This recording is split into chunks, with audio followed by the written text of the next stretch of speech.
As any strap hanger knows, the subway can be a rolling library of sorts, given the variety of what riders are reading. But with shifts in technology, books and newspapers on the train may be going the way of the $2.50 fare. My next guest, Reinier Gerritsen, set out to document those changes in his book titled, appropriately enough, The Last Book. Reinier, welcome to In Transit. Hi. It's very nice to have you here. Now, the first question I often ask of guests is, what inspired you to do this project, and what were you trying to get at here?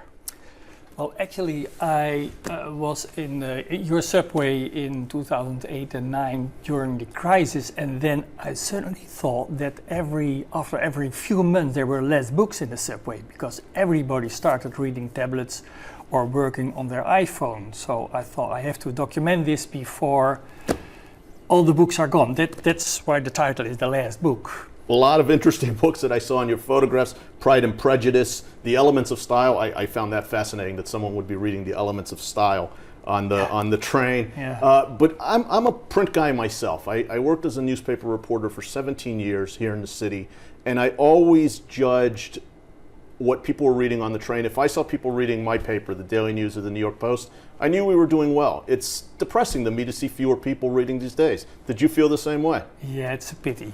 I'm glad they still read. They read from the tablets, but I always like to see the face and the title. And she is reading Vonnegut, and he is reading Philip Roth.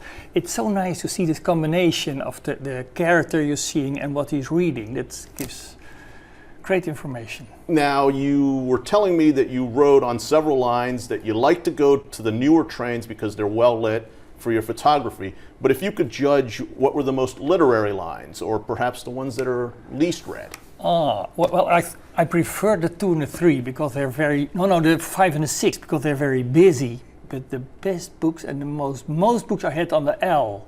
Only at the end of the day, I took the L out and had a lot of passengers and a lot of books, but then I had to go back into the center again and had to wait. I couldn't shot any photo because the train was almost empty. But the L is the best. It's a very well-read line. Yeah. And also new trains on the L, so you can have good lighting. A lot of lighting on there. What was the response from people when they saw you taking a photo? I saw one of your photographs. There's a gentleman taking a photo of you taking a picture. Yeah. Well, actually, most of the people don't know that I'm a bit of paparazzi. They don't know that I'm shooting. But if they see me, I always I always have a slip of paper with me here. And this explains what I'm doing. So if they see me, I give them this little slip of paper, and then I always get a laugh back. If you feel uneasy about being photographed, I will erase your picture, and you're explaining the photo project. Fascinating. Yeah. And you did all the work on this camera that you have here? Yes, it's a great one. It's beautiful. Yeah. It doesn't make much sound. It's very silent. Tick, tick, tick, tick. So it's very quick. Now you're Dutch, so you have some stake in New York, as you were telling me. There's even, like your last name, Gerritsen Beach in New York, and New Amsterdam, our history with the Dutch here. What was it, though, that attracted you to New York?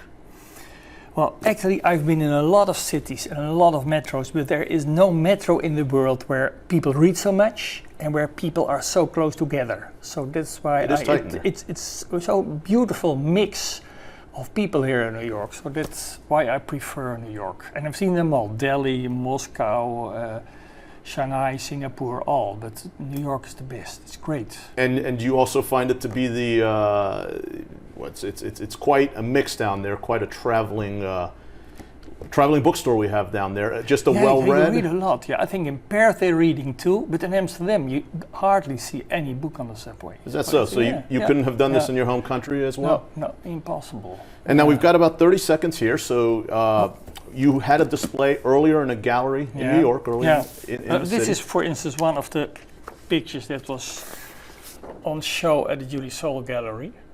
I especially like this one because he's taking a picture of me. Right. So I really would like to know who it is, and I would like to have the picture, of course. But and you told me some people had contacted you after finding out that it was a great one. It's Sarah, and she wrote to Reinier, "Can I have a print of it?" So I sent her a print. Immortalized in your book, in your display. It is. We'll get to reading that. It's a real pleasure having you here on In Transit, and thank you so much for joining us, Reinier Gerritsen, of The Last Book. Thank you.